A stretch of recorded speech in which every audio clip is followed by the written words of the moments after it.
সুপ্রিয় শিক্ষার্থীবৃন্দ, আমরা গত ক্লাসে দেখছি মডিফাই টুলস এর কিছু সাব টুলস এর বিস্তারিত।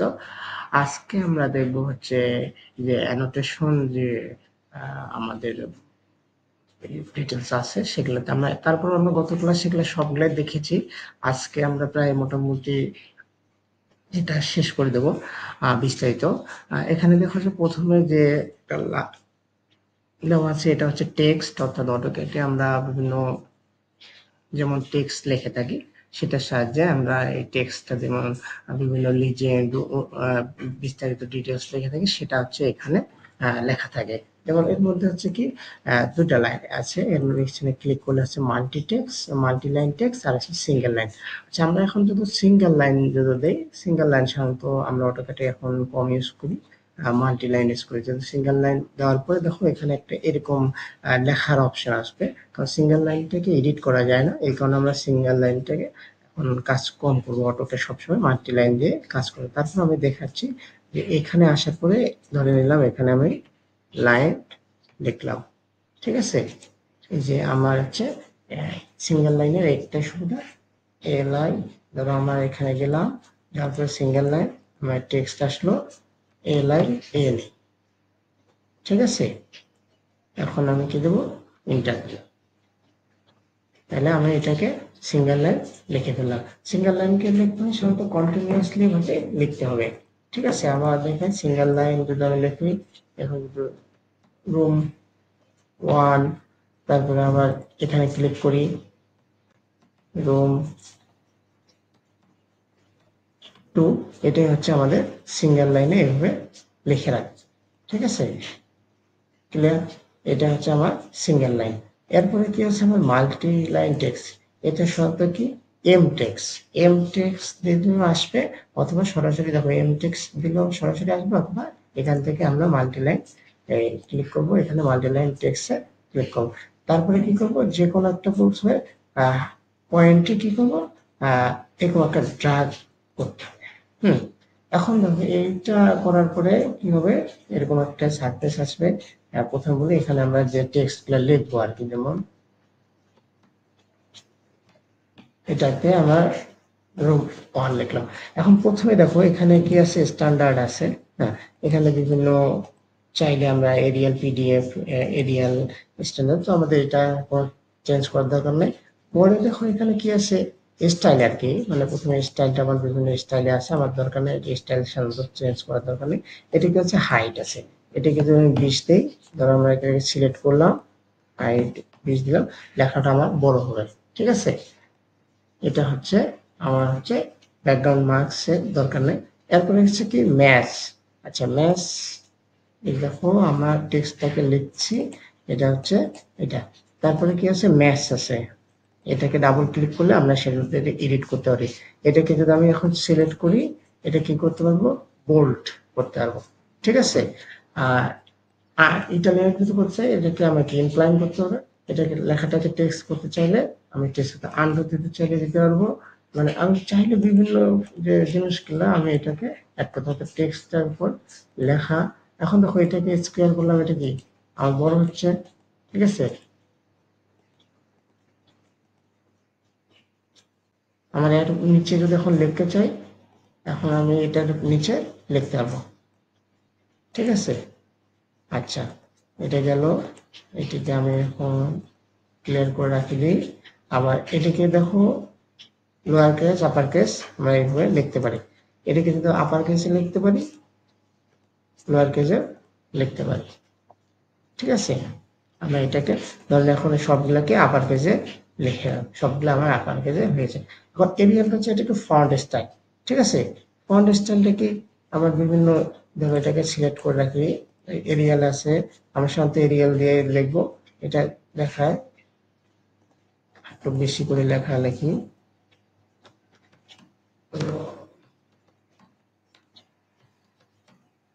দেখো এটাকে যখন আমি লিখি, এটাকে ফন্ট স্টাইলটাকে চেঞ্জ করি, দেখো বিভিন্ন স্টাইলে চেঞ্জ হচ্ছে, আমার ফন্ট স্টাইলটাকে চেঞ্জ হচ্ছে,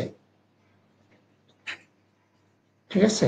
এটা বিভিন্ন ফন্ট স্টাইল আছে, আমরা যেটা চাই সেটাই চাইলে এখানে ফন্ট স্টাইলটাকে দিতে পারি। আমরা সাধারণত এরিয়ালে করি। আর বাইরে আর কি, আমি টেক্সটের কালারটা কিভাবে দিতে চাই, ওই যে কালার দিতে চাবো সেটা হলো এখানে বিভিন্ন কালার আছে। এই যে কালার বক্স থেকে নিতে পারি, আমরা যে কোনো কালারে এখানে টেক্সটটাকে লিখতে পারি, অথবা বাই লেয়ারে আমার টেক্সটটাকে আমি এটাকে রাখলাম, ওকে করে দিলাম। দেখো এটা আমার টেক্সট লেয়ারটা, ঠিক আছে। জাস্টিফিকেশন কি, top to left, top to centre. দেখো আমার হচ্ছে চাইলে একটু ছোট করে দিতে পারি।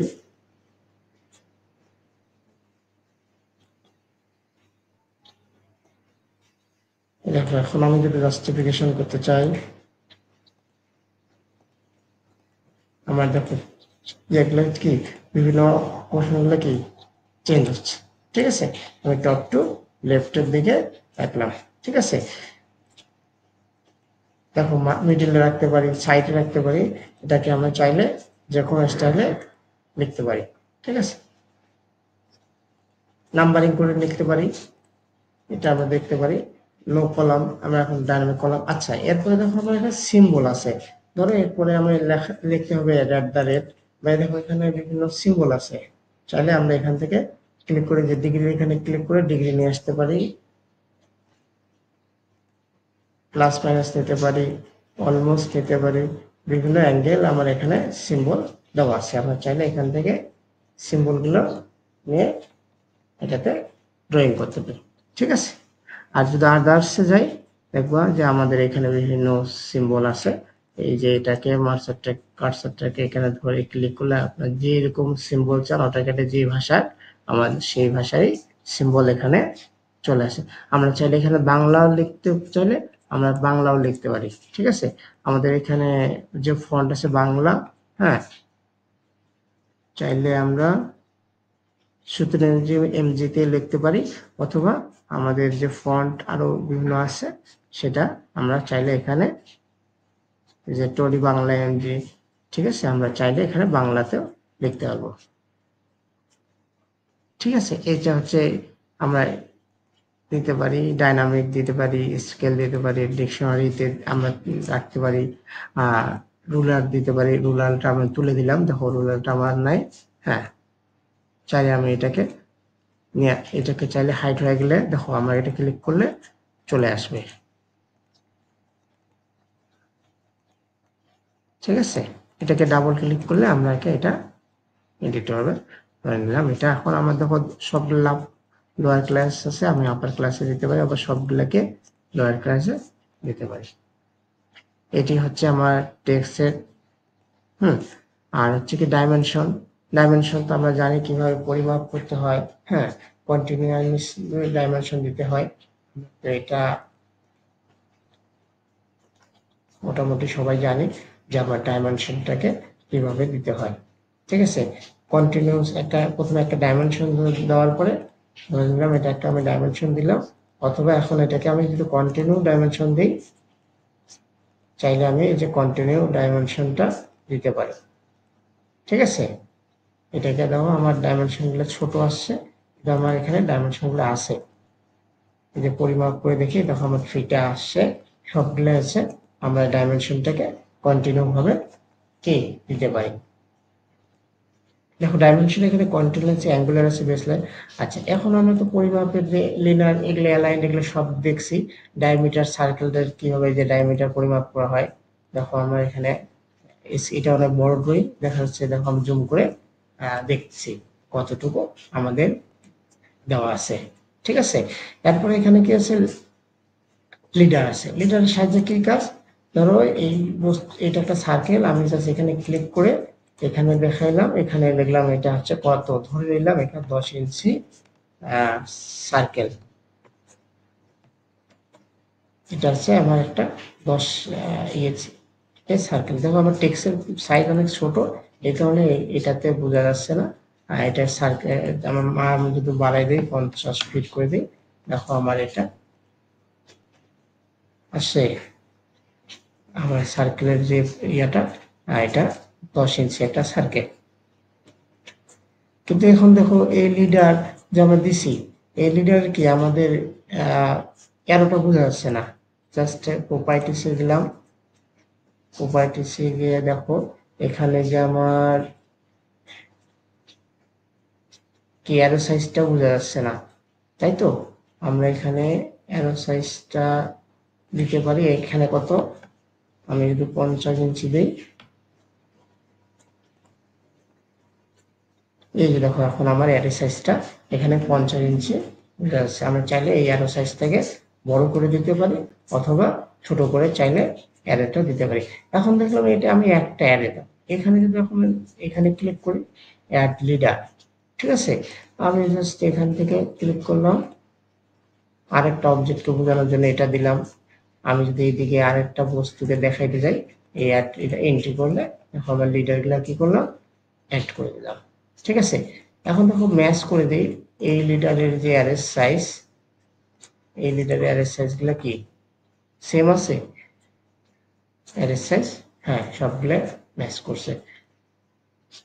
অ্যালাইন আছে, অ্যালাইনটির সাহায্যে কি করতে, যখন আমরা কোনো বস্তু যখন লিডার ইউজ করবো না অ্যালাইন ইউজ করব, তখন আমরা এটাকে এইভাবে অ্যালাইনটির সাহায্যে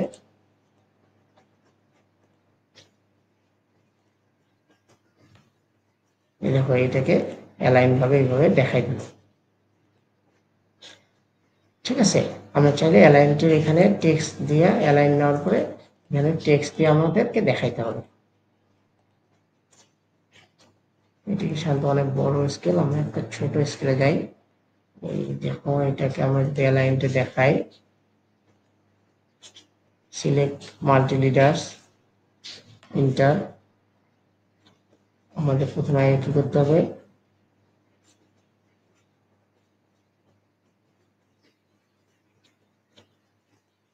আমরা লিডার করছি, অ্যাড লিডার করলাম। এরপরে দেখা হচ্ছে কি আছে, টেবিল আছে।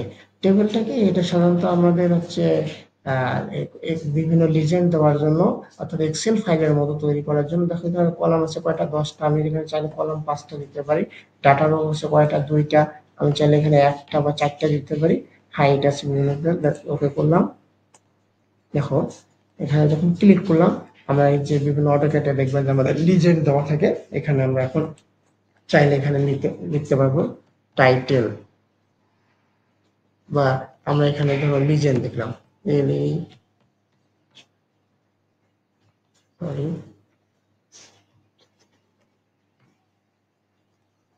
আমরা এখানে লিজেন্ড লিখলাম। এখানে আমরা বিভিন্ন 1, ধরো এখানে 2, চাইলে আমরা বিভিন্ন আর কি নাম দিতে পারি। অথবা এখানে ক্লিক করলে দেখো এটাকে আমি কি বড় করতে পারি, এটাকে চাইলে আমি ছোট করতে পারি, দেখো এটাকে ছোট করতে পারি।